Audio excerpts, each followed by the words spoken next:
For me, wellness isn't just aesthetic juicing videos and gut healthy foods.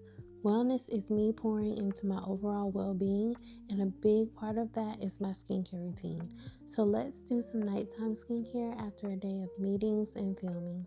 Wellness is about being intentional with the things you introduce to your body. Choosing products with clean ingredients and gentle formulas is how I care for my skin.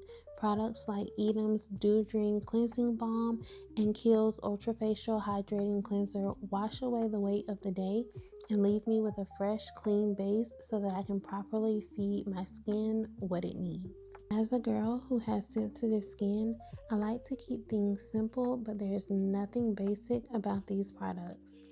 After cleansing my skin, I like to make sure that I'm properly hydrating it, and Belif's Aqua Balm Toner does just that. Then following up with a little TLC for my under eyes using Bioma's Depuff and Brightening Eye Gel.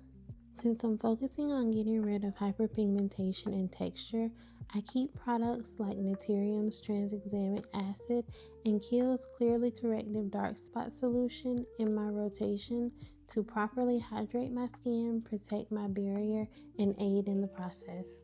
These two products together have been a game changer for getting rid of my hyperpigmentation.